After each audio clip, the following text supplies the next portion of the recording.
అసంఘటిత రంగంలో పనిచేస్తున్నటువంటి కార్మికులకి కనీస వేతనాలను అదేవిధంగా కార్మికులకి కాంట్రాక్టర్లకి మధ్య వచ్చిన సమస్యలను పరిష్కరించడంలోనే ఇప్పుడు దేశంలో బీజేపీ పరిస్థితి ఏమంటే కేంద్రంలో ఉన్నటువంటి ప్రభుత్వం కేంద్ర ప్రభుత్వం ఏమో కేంద్ర కార్మిక శాఖ మంత్రి నెలకి ఒక కుటుంబం వారి పిల్లలు సంతోషంగా జీవించాలంటే కుటుంబ ఖర్చులు ఆరోగ్యము ఇవన్నీ లెక్కేస్తే మరి అంతర్జాతీయ కార్మిక 6,000 రూపాయలు కూడా ఎక్కడ అమలు చేయడం లేదు.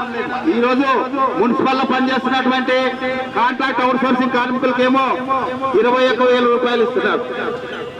అదేవిధంగా మెడికల్ లో పనిచేస్తున్న ఈ రోజు అసంఘటిత రంగంలో ఉన్నటువంటి ఆశాకి అంగన్వాడీలకైతే అసలు 10,000, 12,000 ఇస్తున్నారు.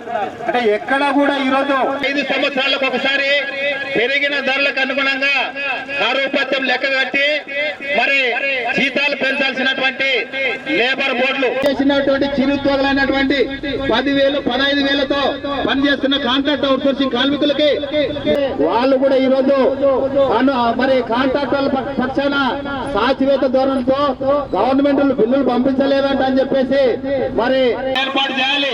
లేబర్ బోర్డులు ఏర్పాటు చేసి కార్మిక సంఘాల నాయకులతో చర్చలు జరిపి కనీస వేతనము 35,000 నిర్ణయించాలనేటువంటి ప్రధాన పోరాటం చేస్తామని చెప్పేసి తెలియజేస్తూ ఈ అవకాశం ఈరోజు దేశవ్యాప్తంగా ఉన్నటువంటి కాంట్రాక్ట్ అవుట్ సోర్సింగ్ కార్మికులకి కనీస వేతనాలు మరి ఆర్థికవేత్తల అక్రైడ్ ఫార్ములా ప్రకారం ఒక కుటుంబం జీవించాలంటే వారికి నెలకి 35,000 రూపాయలు ఇవ్వాలని చెప్పేసి మరి నిర్ణయించడం జరిగింది. అందుకే ఏఐటీసీగా కాంట్రాక్ట్ అవుట్ సోర్సింగ్ కార్మికులకు కనీస వేతనం 35,000 ఇవ్వాలని చెప్పేసి, అంతేకాకుండా ప్రతి నెల జీతాలు కార్మికులకి ఇవ్వాలని చెప్పేసి, అదేవిధంగా ఇప్పటికే పెండింగ్లో ఉన్నటువంటి 10 నెలలు 15 నెలలకు సంబంధించినటువంటి కార్మికుల మొండు బకాయిలు చెల్లించాలని, అంతేకాకుండా ఈ కార్మికుల వేతనాలని సవరించడానికి 5 సంవత్సరాలకు ఒకసారి మరి సవరించేటువంటి లేబర్ బోర్డులని గతంలో రద్దు చేయడం జరిగింది. తక్షణమే లేబర్ బోర్డులు ఏర్పాటు చేసి కార్మిక సంఘాల నాయకులతో చర్చలు జరిపి కనీస వేతనం అమలు చేసేంత వరకు ఏఐటీసీగా పోరాటం చేస్తున్నామని, ఈ న్యాయమైన సమస్యలు పరిష్కరించకపోతే పెద్ద ఎత్తున రాష్ట్ర వ్యాప్తంగా ఏఐటీసీ ఆధ్వర్యంలో మరి చలో విజయవాడ కార్యక్రమాన్ని నిర్వహిస్తామని చెప్పేసి హెచ్చరిక చేస్తున్నాం.